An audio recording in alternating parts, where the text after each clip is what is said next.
Alright guys, this is a long-playing review for Rastan on the Amstrad CPC, released by Ocean Software on their Imagine label in 1987, although it looks like the Amstrad version came out around early to mid 1988. So this is of course a coin-op conversion originally released for the arcades in 1987 by Taito, a typically sword and sorcery themed affair obviously heavily influenced by the big success of Arnold Schwarzenegger's Conan movies and the stories they're based on. So before we get to the Amstrad conversion, we're going to take a look at the arcade version first so we can compare the two and see how well Ocean did. So here we go, this is footage recorded in the MAME emulator and you can see the arcade cab squash there to the left. Handily on this track sequence, which we're looking at in full, we actually have all the items you can pick up in the game listed and what they can actually do.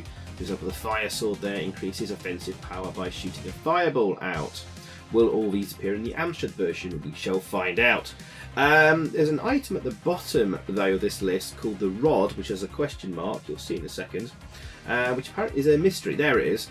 And I've struggled to find out exactly what it does. I found one website where it lists killing an enemy of any type causes all other on-screen enemies of the same type to die. But I've yet to replicate and test that really in my playthroughs of this. But anyway, let's get into it.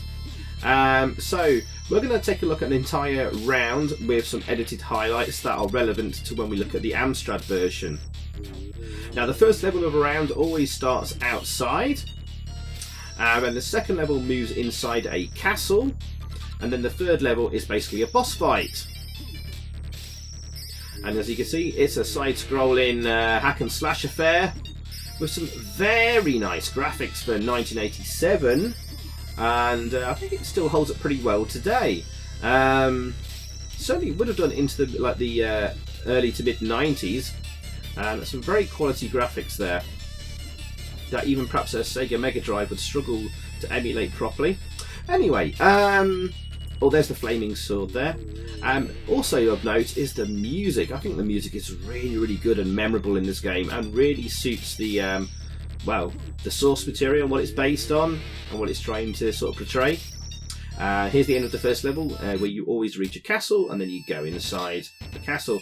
And the castle levels I find a lot tougher than the outdoor sections. Note here we've got spikes on the floor. Will they appear in the Amstrad version? We shall see. We've actually got maybe a bit of parallax scrolling on the go there too. We've got this thing blocking our way there. And we just have to be patient. One of the things I hate about Rastan in the arcade is the bloody bats. There's only a few of them there, but actually at points in the game you get absolutely swamped by tons of them. And they can be very frustrating. We've got rope swings on the go here. Will we have swinging ropes on the Amstrad version? Will we have a fiery pit there? Will that wall move like we just saw a few seconds ago? There's the bats. I absolutely hate them. Really frustrating. We've also got some sewage works and waterworks here in the castle. Wow, pretty advanced for a castle. And this should be the end of this level. Got some crusher things there, just below us. And now we're on to the third section, which is the boss fight. Got these magical swords that appear at the top of the screen and attack poor old Rastan. But the boss there was actually pretty easy to defeat. So there you go guys, that was the arcade version. Oh yes, I should also note that the coin-op was released in March of 1987 and in Japan as Rastan Saga. Everywhere else it is simply Rastan. Sales figures are unknown, but I'm guessing this was incredibly popular at the time given how quickly ports were done and just how many of these cabs still exist out there in the wild. As for sequels, there was an arcade sequel in Rastan Saga 2, which also appeared on the Sega Mega Drive and TurboGrafx 16, and then lastly there was Warrior Blade Rastan Saga Episode 3. So at last we're now moving on to the Amstrad version of the game, and as you can see guys, it has some very nice box art too. However, before we start my review, there is something big I need to get out of the way now. As you'll see shortly, we're going to be playing a hacked and cracked version of the game because, ladies and gentlemen, the commercial release of Rastan on the Amstrad is bugged and impossible to progress in and finish. Now we'll talk more about this in a bit in more detail, but essentially there's lots of graphical corruption, but your progress in the game will end with the boss fight at the end of the first round. Quite simply, the boss doesn't load in and the game will crash. The end. That's it. And this is the same on all tapes and discs that the people on the scene have tracked down. They are all the same, and unfortunately you can't progress in the game. So here we are playing the bug-fixed version made by CNG Soft, although Caesar from CNG was unable to fix some slight graphical corruption on one of the later levels. But if you manage to actually reach that point, and yes, this game is hard, then to be quite honest guys, you won't care about it. Indeed, this has been a slog. It's been a long play that's taken absolutely ages to do and many hours of research, including, I'm very pleased to say, a good long chat with the actual coder of this game, Brian Beuken. Yes, he's been very, very kind in chatting to me at length with many interesting stories from back in the day and kind of the making of the game. And we'll go through that later, but let's talk about the credits here. So this game was contracted out by Ocean and Imagine and not done in-house to a company called Icon Design, who later became Lothlorien. They were also based in Manchester, same as Ocean, which is kind of handy. Sadly, Lothlorien went bust around 1989. So yes, the coder behind the game was Brian Beuken, who I've actually spoken to about the making of this game. He's chatted at length with me, so I really want to thank him so much for taking the time to do so. He does admit he's struggling to remember a lot of things, but he certainly remembers being the sole Amstrad coder at Icon Design. Otherwise, he also did on the Amstrad Championship Baseball, DJ Puff's Volcanic Eruption, Ed the Duck, Ninja, Rockford, Rollerball, Sharky's Mole, Troll and GR Kung Fu. Music here by the always excellent David Whittaker. Actually, two really good tunes here. Shame they're not used in game, sadly. Graphics were done by Paul Windet. But I can't find any other games he's done on the Amstrad. Brian tells me though that he was a coder as well and believes he didn't do much in the games field after this game or Lothlorien went bust. There's also a credit here for technical assistance by Tony Tiny Williams. Brian tells me he was the in-house music coder, but can't recall how he helped. But maybe he did help with the split screen system used in the game. But his CV is full of many Amstrad games and doing a mix of coding, but mostly music and sound work. For example, he did the music on Lemmings and Pang, but he did all the coding on Flash Gordon. So yeah, some really excellent music here actually. Two different pieces of music. One for the options menu and one for the title loading screen thing we saw a second ago. And it's a real shame, as we'll find out shortly, that neither pieces of music are used in game. Oh well. Anyway, very important here to redefine your keys because a lot of people don't know that there's a separate button for jump. And what I mean by jump is, or what the game means by jump, is the big jump, right? So you can push up on your joystick to jump normally, but there's a separate button configured for an even larger jump. And often people actually get stuck and just like quit the game because they can't get past a certain rock or reach a certain rope or whatever. So very important to do that. Anyway, we're kicking things off now at last on the Amstrad version, and okay, colourful graphics, but that's a really nice Rastan sprite, and actually very nice skeleton sprites there too. In fact, the sprites are excellent in this game, and things take a bit of a nosedive here, because with that sort of horrible background, let's be honest, even though it's a nice purpley colour, you can see just how slow, laggy, and how low the frame rate is. And that's such a shame. It really does move like a complete dog, really. It does scroll in all directions, which is nice to see on an Amstrad, but yeah, guys, it's really slow. It's really laggy as well. The controls, it feels like you're pressing your fire button to swing your sword or axe, as we've picked up there. Takes about a second, nearly a second, before it actually sort of swings. So you're always trying to swing earlier than you think you are. But nice waterfall effects there. Oh, and here's those bloody bats. They are really annoying. The only way to get rid of them on the Amstrad version is to sort of do a fire jump up, and as you're coming down, fire and down to do like sort of downward sword move. And that's the best way I've discovered to get rid of those bats. Lots of pickup items. We had a necklace there, and we've got a ring. Let's talk about them very quickly then. Okay, so the items you can pick up is a shield, which will reduce damage. Oh, we've just picked up the rod there. So theoretically, if you kill an enemy, all other enemies of the same type should be destroyed on the screen as well. So we'll wait and see if we can actually see if that actually works or not. So we got the rod. I'm just talking about, there was a shield. Oh, we've got rocks coming and falling at us now. Interesting. Another weapon pickup there. So you need to hit it with your sword. Oh, and we've got the fire sword here. So that's another pickup. So the sword changes colour. According to Brian, he had a really nice fire animation on the sword, which unfortunately had to be cut from the game due to lack of memory and trying to fit everything in.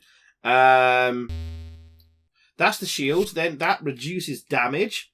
There's a mantle to pick up, which is a sort of a green looking object, and that will reduce damage by half. It's supposed to be like a cloak, I think. But you don't see it applied to the character sprite. I don't think you saw that in the arcade version either, to be fair. There's armour to pick up as 2, which stops all damage for a limited time. There's medicine, which I think is the purple coloured potion bottles. That replenishes energy. But there's poison, which I think is the red coloured potion. That depletes energy. So that's the one pickup you want to avoid. The one you do need to pick up, though, is the ram's head, or the sheep's head, as it's sometimes called. That will totally replenish your energy. What other pickups are there? Oh, there's jewels to pick up, which are just bonus points. There's a necklace, which we had earlier, which doubles points. And lastly, that we've already seen as well, the rod. But I've yet to actually notice it making a difference. Indeed, some of the things like the shield, mantle and armour are supposed to stop damage, but I've seen points where I've been wearing all 3 of them. I get hit once and I lose energy. So I'm not sure if they actually work or not. I did ask Brian about that, but he honestly can't remember now.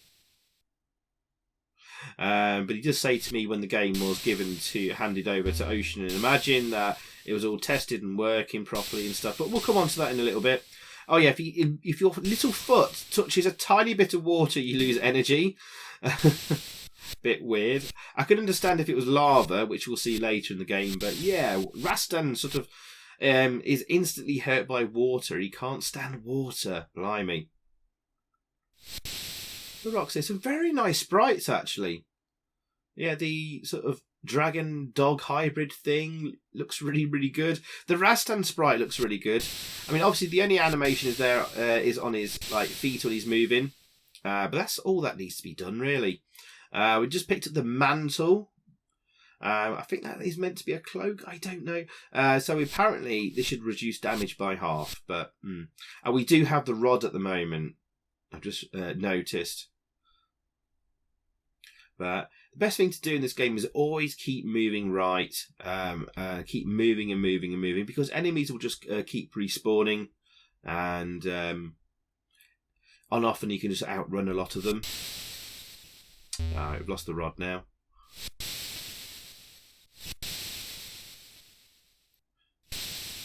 So I'll be keeping an eye out for if that rod actually works. Because I didn't actually pay attention to that in the long play. I didn't know what the rod did before doing the long play. I only found out after. And that's only from one website source, so I don't know if that source is reliable or not. But there we go. Okay, end of the first level of the first round. Now the second level takes us inside a castle. And the level after this will be a boss fight, and then it's the end of the round. and there are 6 rounds in total, so about 18 levels in total as well. There we go. Pick up the mantle there. Does that make any difference? We're going to take some hits here. Now, the reason I'm jumping a lot here, those guys there will take 2 hits if you're facing them, because it looks like they've got like armour on their front, but nothing protecting them from behind. So what you can either do is either do a downward jump like that. Oh, there's a ram's head that replenishes that energy. Or if you jump and swing at the right time, it seems to be like a headshot from jumping and swinging will kill them. Now, in the arcade version, there was spikes coming out the floor on this section of the castle. That is sadly missing in the Amstrad version.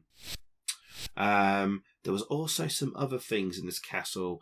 Oh god, it's the dreaded bat. Oh yes, there's like a little drawbridge or a thing that comes down here that you have to wait for it to come up. Doesn't happen in the Amstrad version. The graphic is there for the pillar where it comes out, just above our heads there, but yeah, nothing happening there. So sadly, that looks like that's another casualty that was maybe intended for the game that had to be cut out at the last minute to try and fit more stuff in. There's usually a weapon pickup there. There it is, but we're gonna avoid it and just keep moving forward. A lot of this game is about just keep going, keep progressing as best you can. Otherwise, you're just going to have enemies respawning on you and swamping you. Ah, we're coming up to the fiery pits with the swinging ropes. Now here, the wall just to our left there would extend out and push us into the fire if we weren't careful. That looks like it doesn't happen here.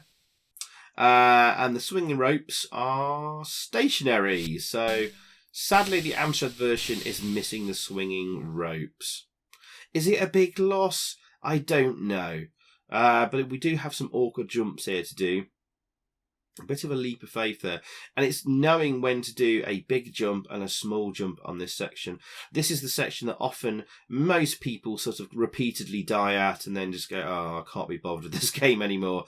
I'm making it look easier than it is. It is a tough game. I think once you've worked out a few tricks like I have in terms of, for example, the front armoured enemies in the castle that you either had to sort of jump and sort of headshot them, or do like a downward sword, a move on them from jumping to kill them. You can work out little tricks like that, but if you haven't, it's going to be quite a frustrating experience, perhaps. Yeah, see the downward sword there instantly kills them. But if you are attacking them from the front, then they'll take 2 hits to kill. By which point they would have probably swung at you and you wouldn't have been able to avoid their swing by moving backwards or whatever. So look, just keep moving forward, jumping and swinging and all that kind of stuff. On the arcade version here, there's those tunnels which are like sewers with water gushing out. Sadly, that's missing 2 here. But that does mean we're very close to the end of this level. There's the shield there, but I've decided to just ignore it and keep moving. I may regret that. And I think there are ways to get bonus lives. I'm sure I end up completing the game with 6 lives. And I've done this, guys, without losing a life as well. But that was tough work. Oh my god. So at some point you do earn a bonus life. I think you can go up to a maximum of 6 lives. I might be wrong on that. We shall see in a bit. And I think we should have the exit from the castle to the boss's lair very, very shortly. Oh yes, there's the chandeliers. I think they actually come down on your head on the arcade version. Again, they're just stationary and don't do anything on the Amstrad. Possibly another casualty of trying to fit it all into 64K of memory. And yes, here's the door to the boss. And yes, the bosses are really, really easy on this game. As long as you've got a little bit of energy, then you want to go straight into a downward sword attacking pose like I am now. They'll be right below you and you'll get a few hits in straight away. That energy's really low and it's flashing now, but keep doing that downward, just jump up and downward attack and they're very quickly dispatched. And there you go. That is the first round completed. So then, let's give the story of Rastan as given in the Amstrad CPC manual for the game. And I'm going to read this out exactly as it is. So here we go. It goes, the top Taito coin-op is brought to life on your home micro. Thrilled to the real arcade feel as you are plunged in the world of Marana, inhabited by a hardy race of barbarians. Sneaky reference to barbarian there, I think. Anyway, king of this race is Rastan, an adventurer, a warrior, a man pure of heart and rich in spirit. The evil wizard Karg, thwarted by Rastan in his attempts to overthrow the throne, has opened the portals of hell and unleashed a variety of beasts and demons upon Marana. Only one man has proved himself true enough to confront the hordes, the king himself, Rastan. His task, to fight his way through the countries of his continent, killing beasts and demons in order to reach the far-off land of the wizard, and the final confrontation with Karg himself in his deadliest guise as the soul-sucking dragon. Will he succeed? It's up to you. So there you go, guys. That's the story behind the game. I don't know whether to talk about first the making of the game, as discussed with Brian, or the problems and bugs and stuff. I think I'm going to go with the latter first. So let's talk about the problems of the game. Obviously, there's some collision detection issues here and there. There's awful amounts of lag. Some of the power-ups don't seem to work sometimes. It's hard to tell. But, of course, the main issue of the game is, of course, with it crashing and graphical corruption later on and stuff. So, anyway, so the game crashes at the end of level 2 on round 1, i.e. the third load where you fight a boss. Unfortunately, the game cannot read the file containing the sprite of the boss, meaning that's as far as you can go. So right now, we're going further than anyone did from back in the day, because we're playing the bug fix version. Now, apparently this happens on both the disc and cassette versions of the game. Brian, the programmer, who we've been talking to, confirms that their masters on both tape and disc that they gave to the duplicators played fine all the way through to the final boss. However, something went wrong at the duplicators, possibly when the speed lock copy protection was added.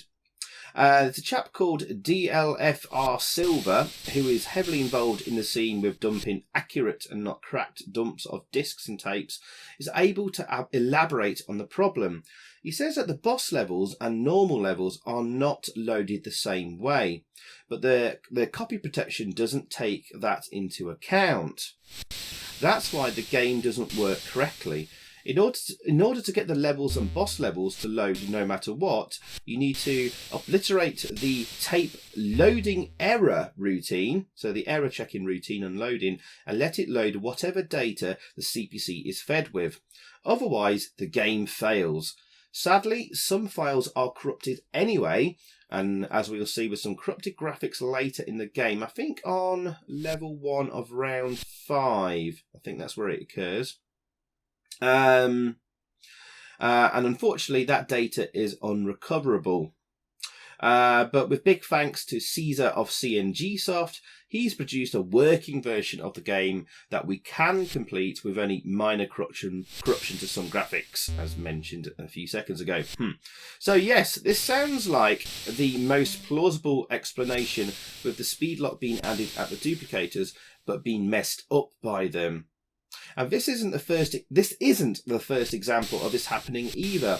For example, with the Specky version of R-Type suffering a similar fate, with the coder Bob Pape confirming that the guy at Speedlock Associates broke the game by accidentally duplicating level 7 as level 8.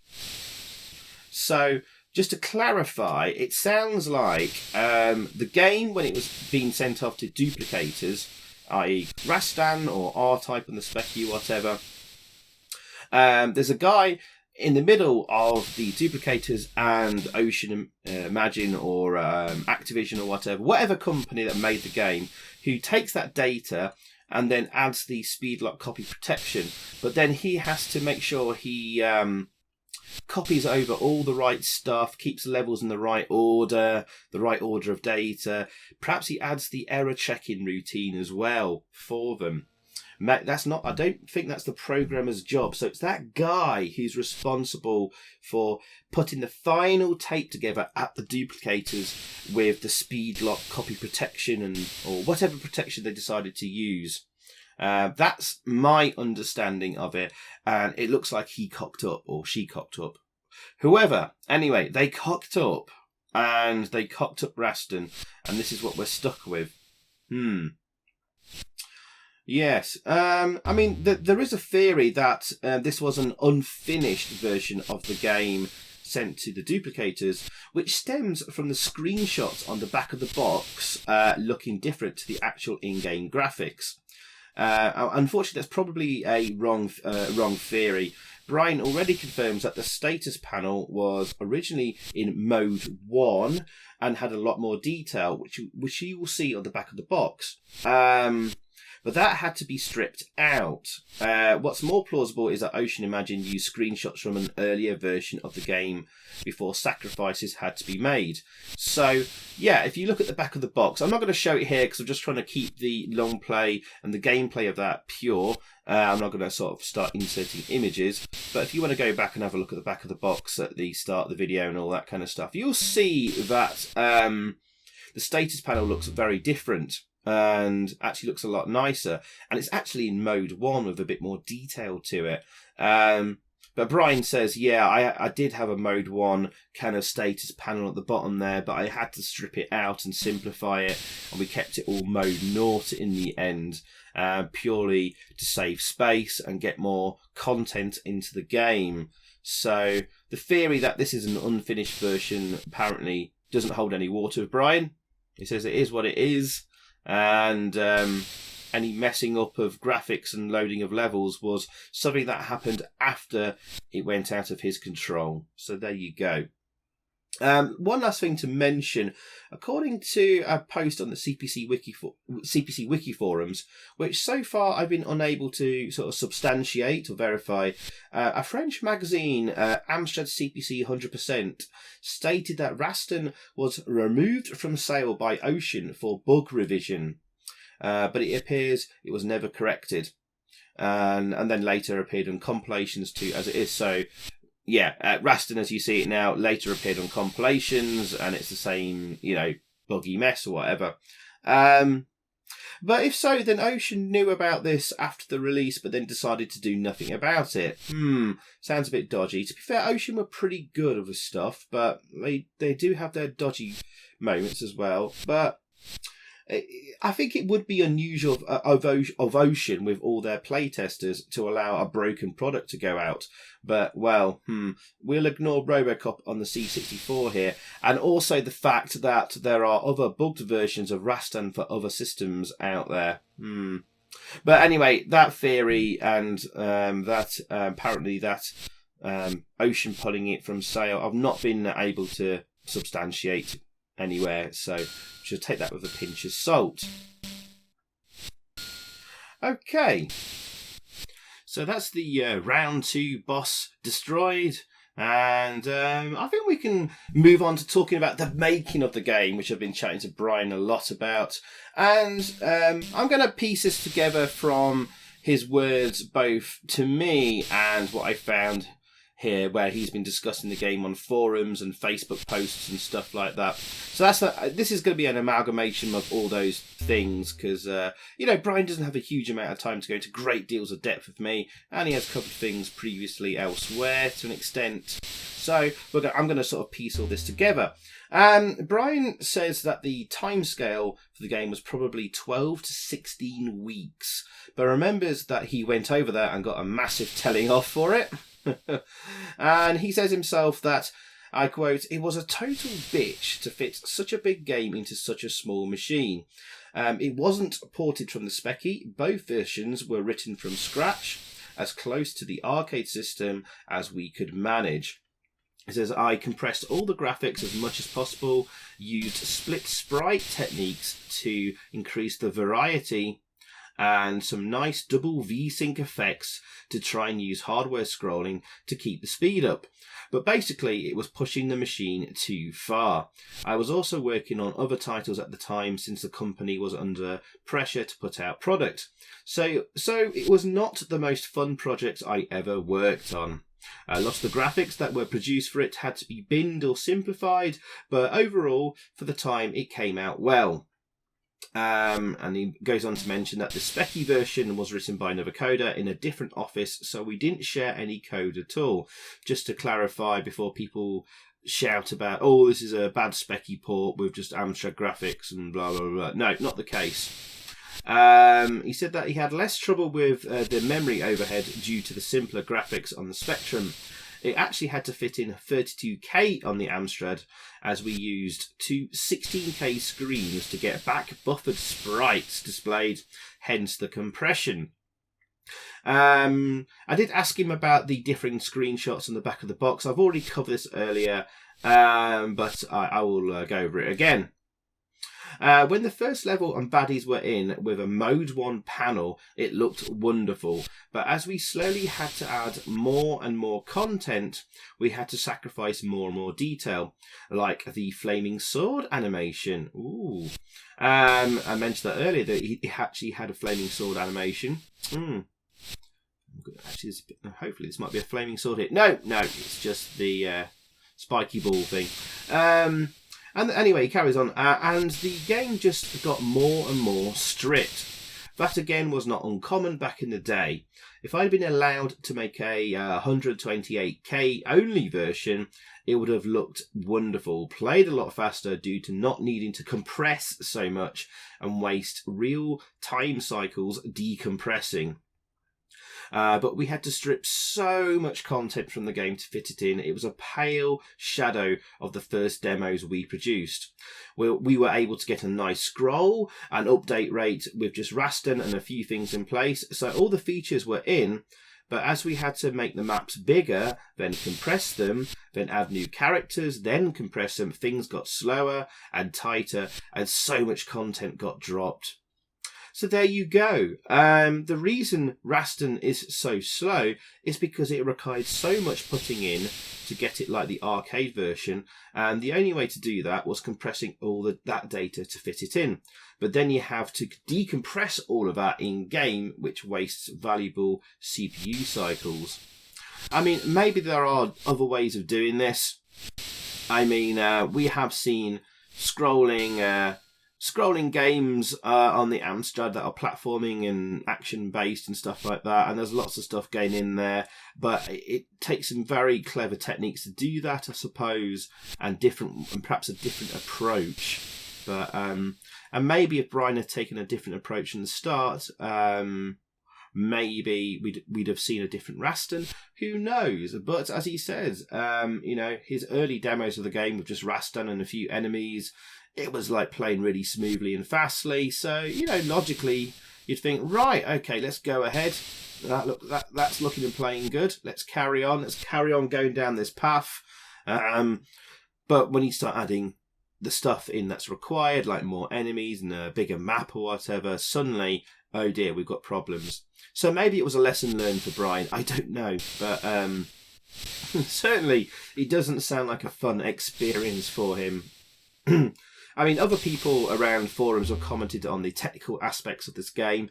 For example, Arnold MU, aka Nish Campbell, I'm sure most of you know who he is, comments that the game uses hardware scrolling.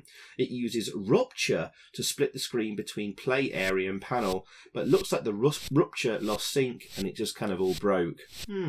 There you go.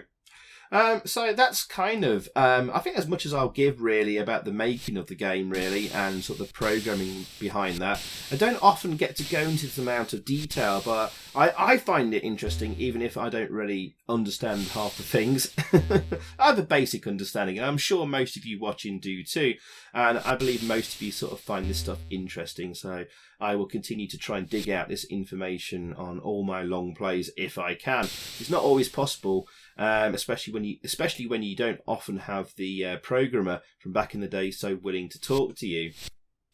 Anyway, Brian gives me some additional things here. Like, for example, this will be of interest to most of us on the Amstrad scene. Brian recalls, whilst doing Rastan, he was also working on a CPC version of a Jeff Minter game called Void Runner. But sadly, this was never released, despite Brian believing and thinking it was.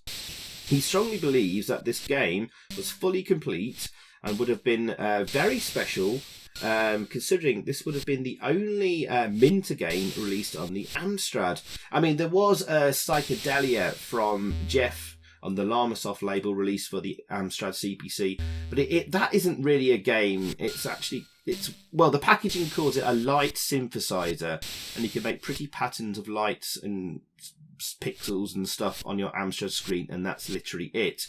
But no actual real games from Jeff Minter appeared on the Amstrad. But Void Runner was an official conversion, and it was fully complete. And Brian actually thought it was released, but we can't find anything about it. Certainly, I've searched around. I've not found any adverts for it in magazines and stuff like that. So, unfortunately, looks like that never saw the light of day.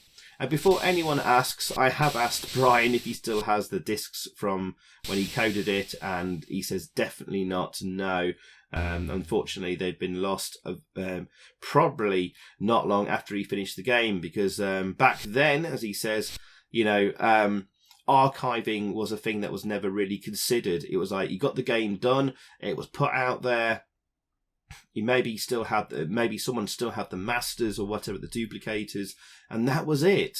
You moved on. You didn't think about really backing up and archiving after that. After you finished the product and kept copies for yourself, you just kind of moved on to the next game. It was kind of a factory conveyor belt of product and games.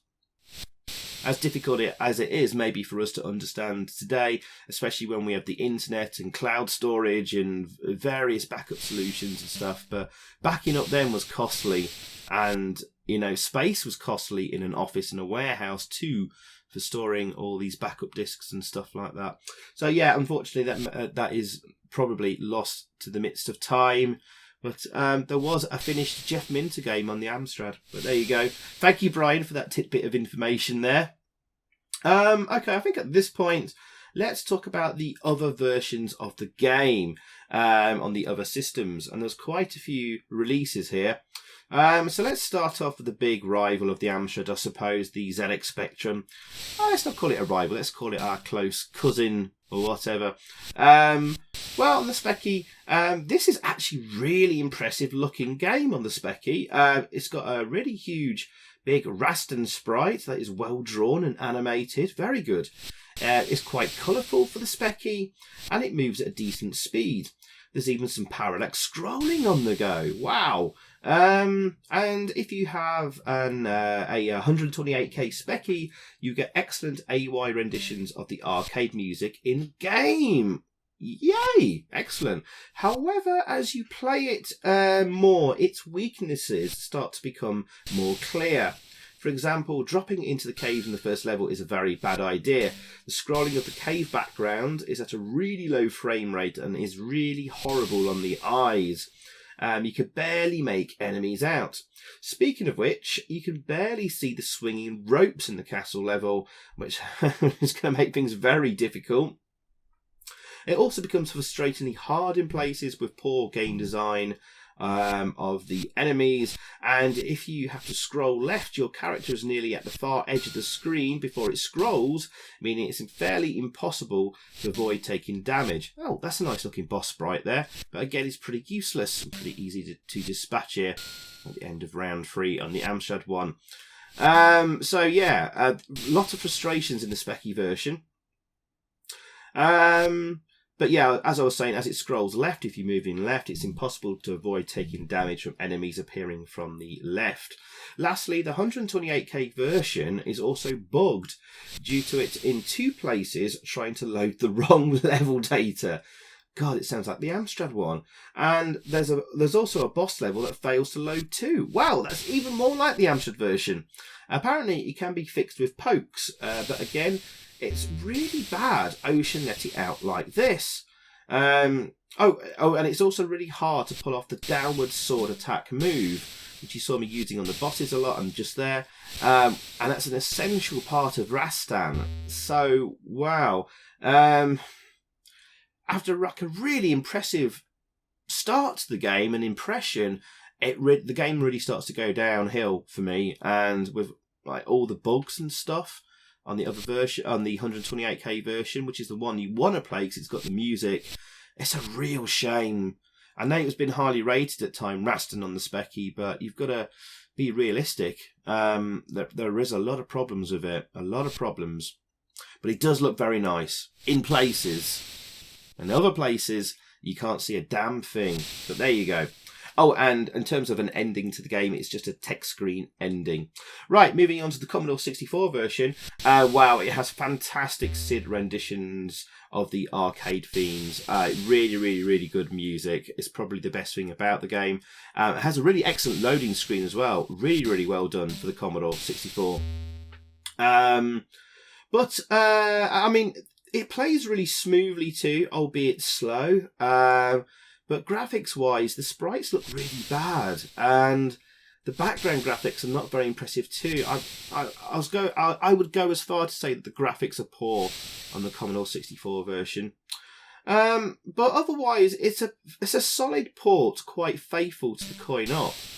Apart from another stupid text screen ending. And the excellent music really helps that feel like the arcade version. However, it too apparently isn't without its own bugs, with many people having trouble with the rope swings. Some even comment that they are impossible or that the game often crashes after. Jesus, Ocean, what were you doing with Rastan? Maybe they learned a lesson after Rastan. I mean, this was 1987 in development or whatever.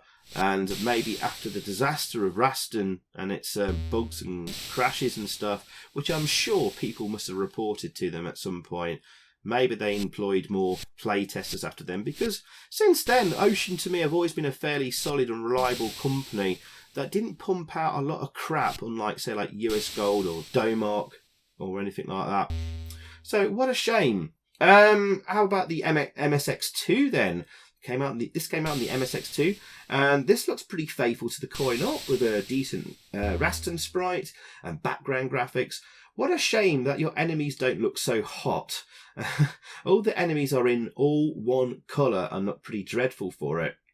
What is also a big shame is that the game doesn't scroll. It's a single screen affair. Yikes. Normally the Amstrad had to suffer that fate, but there you go. The MSX2 did, which is a bit unusual because it was quite a decent machine, the MSX2. Anyway, moving on, where there's a version for the Sega Master System, and this is like the cute version of Rastan with its smaller sprites looking quite cutie. But it's actually very decent and fairly faithful to the arcade, actually, despite some different level layouts. And it appeared on the Game Gear too, and this is basically absolutely identical to the Master System version. Literally can't spot any difference apart from it being on a smaller screen, of course. Moving on to the 16-bits. Well, first of all, I normally talk about the Atari ST and Amiga versions, but it never appeared for them, unfortunately. It was in production for the Atari ST, and a demo was found for it back in 2014. And I think posted about on the Ocean Facebook group or whatever, but never finally released, sadly. Given the year being it's 1987, 1988, it's likely this would have been the basis of a port to the Amiga. Other 16-bits though did get a version of Rastan, came out for DOS, and for a DOS game, this doesn't look bad actually, or sound bad either. It actually sounds pretty good. Plays at a decent speed and looks very faithful. I'm actually kind of impressed, to be honest. And lastly, it came out for the Apple IIgs and is very similar to the DOS version. Actually, looks a little bit better graphics-wise, but I don't know if it's an emulation issue or not. But the footage I've seen on various places, oh yes, bit of corruption there. So we do get a little bit of corruption here at the end of round 4, level 1. And the next bit of corruption, I think we'll see in round 5, level 1. Anyway, we're talking about the Apple IIgs version. Anyway, I don't know if it's an emulation issue, but all the videos I've looked at all seem to have weird speed and timing issues. With it seems to running too fast, and then suddenly it will slow down and go too fast again. So I don't know if that was in the actual game or not on the real Apple IIgs, or if it's just emulation. Also, the frame rate on the scrolling looks a little bit bad at times, so I'd stick with the DOS version. So the best 16-bit version, for once, is DOS. Wow. There you go. Right. As for reviews in magazines at the time, I always look for the Amstrad review in Amstrad Action magazine. And this is quite interesting, really.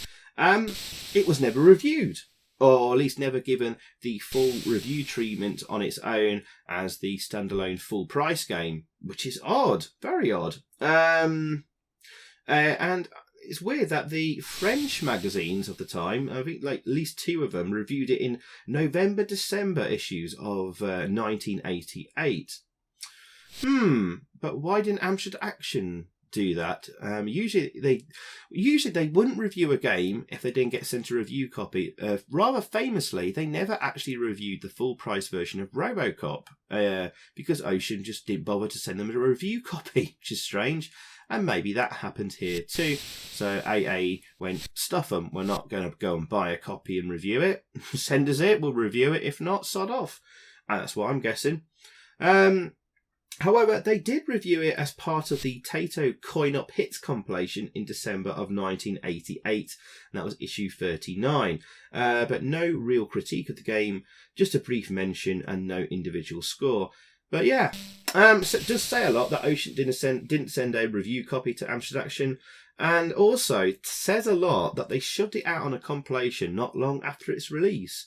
Now, I think other versions of the game on the 8-bits, either the Speccy or Commodore 64, they came out around, I think, February of 1988. So we would assume or hope that the Amstrad version came out around about the same time, or maybe a little bit later, sort of maybe April, May time, or, you know, early to mid 1988. It'd be very strange for Ocean to shove it out in a compilation so soon after the full price release, where I would have thought Rastan would have sold well, actually, given the success of the Coin Op. But there you go. Very strange. I don't know exactly when this was actually released. Certainly, I think adverts for the game started appearing in like the February issue of Amstrad Action. But there you go. There's the boss of round 4. Again, really, really good boss sprite. And we've actually got animated flames there on the torch thing there. And it looks very nice. Graphics work is really, really good in the game. A lot of the backgrounds are very, very basic and plain, and you know, perhaps could have been touched up a bit, but obviously they're going to have to reuse really small tiles and stuff to try and save on space. But let's talk a bit more about the gameplay here, and let's commentate on what we see as we go along again. I mean, it is playable. It is playable, guys. It is slow as a dog, and it's really laggy. Let's see if this armour makes any difference when we get hit. Oh, got another armour pickup there. Taking some damage. I still got the armour there, and I'm taking damage. But there were maybe a couple of hits there that didn't give me damage. But the manual literally says armour stops all damage for a limited time. Look, I lost more energy there. So I don't know if the armour pickups are bugged.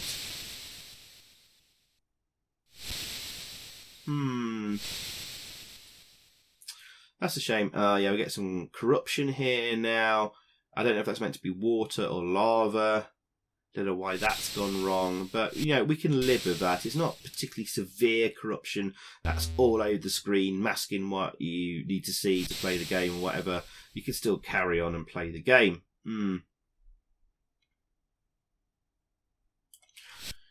But it does really lack atmosphere without having some music in game. But there was just definitely no space left for that. And if they had managed to fit it in, you can imagine how slower it would have been. How much slower. But yeah, I mean, literally, you have to time your sword like maybe a second before you think you need to. You think you would normally need to swing a sword. It's really nearly about a whole second's worth before your sword will connect after hitting that fire button. And if you're moving forward and the enemy's moving in towards you as well, so you have to swing from quite a distance away to time it just right. But eventually you'll get the timing right. Oh god, I'm getting my feet on the lava or water there. Whatever's corrupted, and the tree's corrupted too. How weird. Now we've got the mantle now, which I think is the green cloak. The mantle should reduce damage taken by half. But again, I'm not sure I can tell the difference. Just to remind you, the ring, basically, it's supposed to weapon speed up, right? It's supposed to speed up the swing of your weapon. Did you notice any difference in the speed of my weapon swinging there? Nope. So it's either lag or that pickup just isn't working. So that's a bit of a shame. I don't want to be too mean on the game. I feel really sorry for Brian. You can tell he put a lot of time and effort into this, and he had a bit of passion for the project. He was very proud to be an Amstrad coder, and he has quite a bit of love for the machine. Yeah, he says it's underpowered and stuff. But I wouldn't take offence to that, guys. All the machines were underpowered.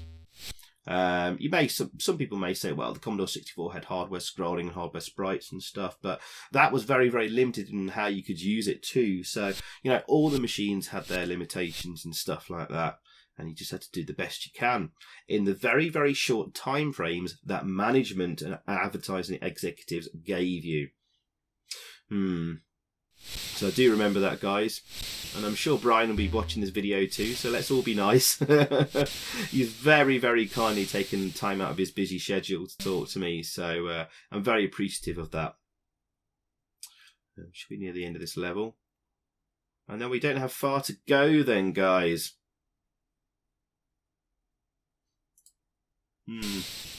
I think I'll give my review now, actually, guys. Yeah, I mean, if I had to give this game a score, I would give the official version that came out that had all the bugs and corruption, which had more corruption than this, sorry. I think I'd have to give it like a 3 out of 10 because it's barely playable. You can only play it for a few levels. Well, actually, no, less than that. I think by the time you get to, by the 3rd level. What's happening there? Where's the something to jump on to get over that lava pit? That's a bit strange. So yeah, the bugged version, the official version, I'd have to give like a 3 out of 10 to. That's being generous. But for the bugged fixed version, which we're playing here, I'd go as far as giving this maybe a very generous 6.5 out of 10. I mean, it's playable. It looks the business, but it doesn't really play the business. It is just way too laggy and at a too low a frame rate, and the scrolling is just too rough. But it looks good. Sound effects are okay for what there is. Really, really good music on the title screens. Really nice loading picture too. I mean, that doesn't make a huge difference, but it just adds to it, doesn't it? But yeah, if it just played a bit smoother and a bit faster, I would have really enjoyed this a lot more. Maybe some more things could have been sacrificed just to get the speed up. I don't know. But yeah, 6.5 out of 10 from me. And, it looks like, guys, that the initial demos, which I'm guessing, had just Rastan running around the world, swinging his sword and scrolling the screen with a few enemies, maybe just like the one enemy or whatever. The screen probably did scroll smoothly and at a decent speed, but once you've decided on the coding technique you're going to use, you are stuck on that course with no chance of going back and starting over doing things differently.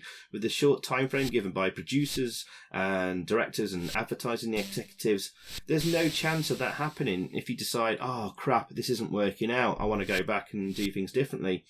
So, you know, when stuff like various enemies, projectiles, power-ups, etc. started being added, which slows the game down, there's no hope of going back. It's then just a case of trying to do the best you can, cramming as much as you can in, and hoping to find tricks to speed things up again, maybe, or, you know, dropping a few things here and there. Probably one of the things that went on us of these swinging ropes. And also, I'm guessing that those statues there at one point probably spat fireballs out at you. I'm guessing. But now those statue heads on the side of the walls here just simply are there doing nothing. But mostly, again, guys, this game is just weighed down by all the content that there wasn't enough memory for, generally anyway. And the compression of those things, i.e. the maps and the enemies and projectiles and animated lava and stuff like that.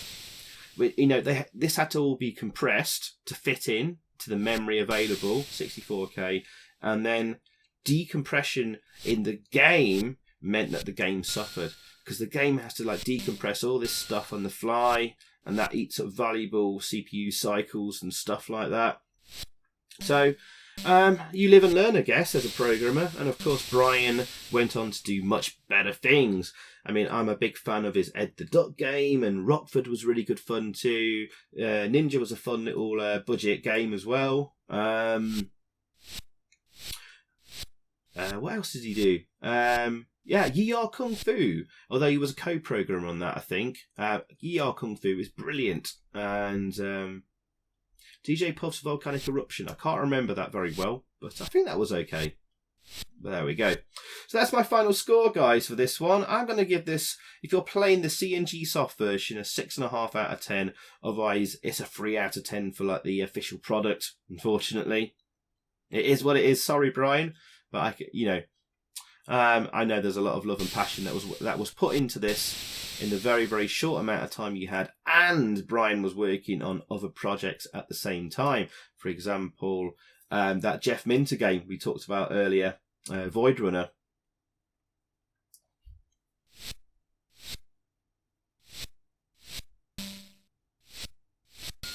We're very near the end of this level. What does this necklace do again? The necklace is doubles your point score, so pretty pointless picking it up. I don't think there's even a high score table on the game. Oh, there's the ram's head. Make sure you pick up the ram's head. That will restore all your energy. There you go. And remember to do the jumping swings there on those guys with the armour on the front. And get those headshots in. So this will be the penultimate boss. I think it's the Green Hydra. It's a 2-headed monster anyway, spitting fireballs. And just keep doing like the downward sword thrusts after jumping. And it's a goner. I wouldn't recommend any other technique there. Just make sure you've got at least a couple of bits of energy left. So they might get a couple of hits in on you. And that's about the most they'll do, as long as you actually hit your downward thrust shots when required each time. Right, let's see if the armour makes any difference. No, look guys, the armour makes no difference, so it's hardly worth bothering picking it up. So don't go running backwards and backtracking to pick up armour, it seems. It seems to be pointless. Keep pushing forward as much as you can all the time. Yeah, so how does this compare to the arcade version then? Well, if you'd looked at static screenshots and booted the game up and heard the music on the title screen, you'd think, ooh, this is going to be very, very faithful. And, you know, in a lot of respects it is faithful to the arcade version. Sprites look great. And the level layouts are, from what I've seen, are pretty similar. Oh, that was poison I just picked up there accidentally. Just drained my energy a bit. And they've tried to be as faithful as possible. Oh yeah, sorry, Brian actually confirmed to me that they were given an arcade machine to play as much as they want, so they hammered the hell out of it. And I think they've done a pretty good job actually, really, all things considered. I think if you're a fan of the arcade original, this would be a curiosity to check out, but you wouldn't play it for more than 5 minutes before sort of giving up. I mean, all the versions were ridiculously hard. They were hard in different ways. After becoming quite an expert at this game on the Amstrad, I was surprised to find I really struggled on the Specky version when I played it. And the same thing after playing the Specky version, getting a bit of a handle on it. After moving to the C64 version, man, I really struggled on that too. So yeah, I mean, Rastan on the arcade was a pretty damn difficult game.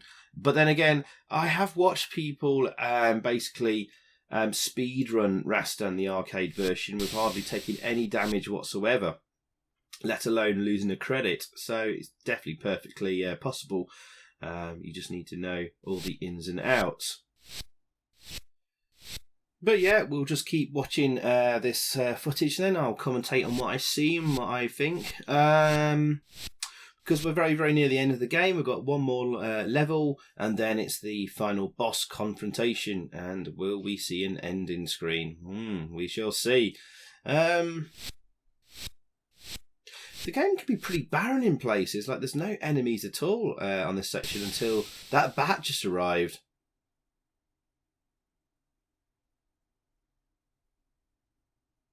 And apart from maybe a few difficult jumps over water and lava, some of the levels throw at you, they don't really massively increase in difficulty. Sort of the difficulty curve pretty much stays fairly constant throughout the game. Certainly the bosses are all really easy to defeat once you just know to use the downward sword attack move.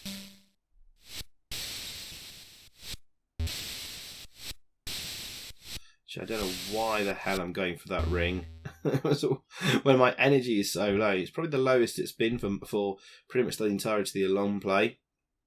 But yeah, we're going to avoid the lower section here. Generally, it's a lot better to use the higher route, and also because if we're going to a cave system, it gets really even more laggy scrolling the cave background, and it's not very nice on the eyes either. Oh, I should have dealt with that snake better. And obviously, I would have thought that sort of statue there is probably one of those statues that are supposed to spit fire at you or something. Again, that's missing here. Like how Rastan slides down hills and stuff like that, or slopes.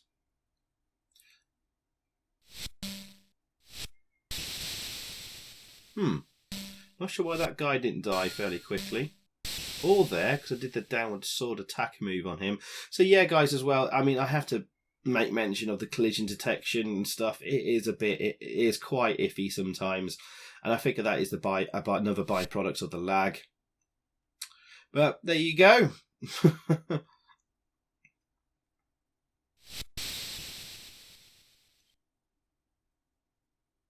Quite a nice little red explosion effect when you kill an enemy. You get quite used to it very quickly though, but that's a nice little thing. Rather than just disappearing into the ether, at least you see something happen. I think this is the end of the level. Yes, there we go. Thankfully, nothing nasty waiting for us at the bottom there. Alright, so this is basically the last level before the boss fight.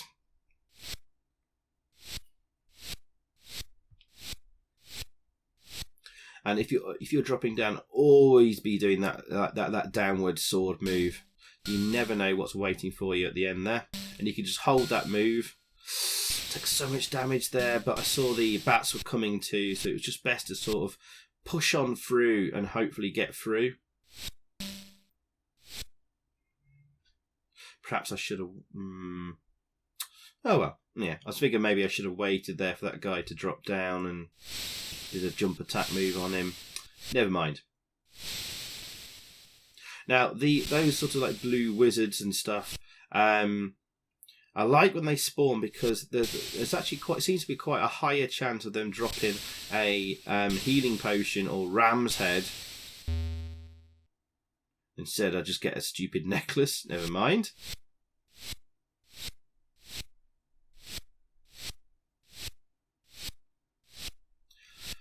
We've got some awkward rope jumps here. Remember, some of these rope jumps will require a small jump, and some of them will require a big jump, which is the separate button for that, of course. Remember that, guys, from the start of the video. We talked about that. So yes, the jumping attack move often works really well. And I'm still doing it even though I have a power up, which was the axe, but they don't last long. Back to the sword.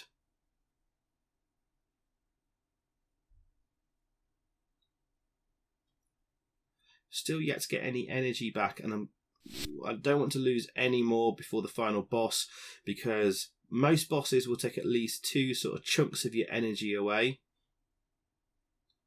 And that will leave me very, very low on energy, especially if I make a mistake.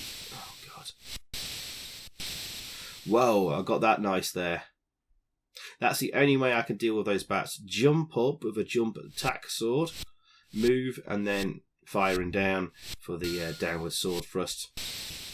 And that should get you through those bats.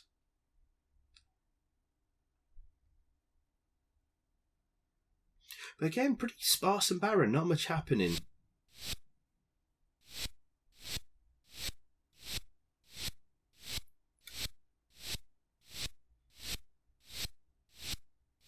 Ooh, long drop. Oh, there's the end. Oh, okay, guys. Several of them spawn. I made it just in time to the exit there before taking any more damage. And this is the final boss, guys. The dragon. Which is the evil wizard Karg in his most dangerous transformation, apparently. And again, just keep doing the same move you've done before. Jumping up and then jumping down with the sword attack. So he's hit me a couple of times there. And he's a goner. And that's it. That is the game. Finished, beaten, and completed. And do we get an ending, guys? Let's have a look. No. We're back to round 1. And that's it. We don't even get a text screen congratulating us. That's a real shame. I'm sure something could have been put on the disc version. I'm sure there was space in the disc or tape to have something loaded in with an end game screen. So what we're going to do here, guys, is we're just going to kill ourselves and see what the game over screen looks like. See if it's a high score table. Because at least our score does carry over. And that's what happens when you die. Your sprite sort of weirdly changes colours like that. And yeah, I'm just going to kill ourselves here. So we'll fast forward through this bit here as I lose all my lives. No, I was on 6 lives there, and we started. I think we started the game with 5 lives. So at some point I did get a bonus life, but I missed where and how and when that happened. I presume it was where I hit a certain score, but it looks like the maximum number of lives you can have is 6 anyway. I didn't achieve any more than that. I did lose a life on this long play.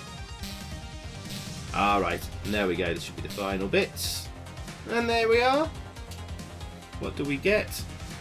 That's your game over screen. Anyway, thanks for watching, guys. I hope you enjoyed, and I'll see you all again soon. Goodbye.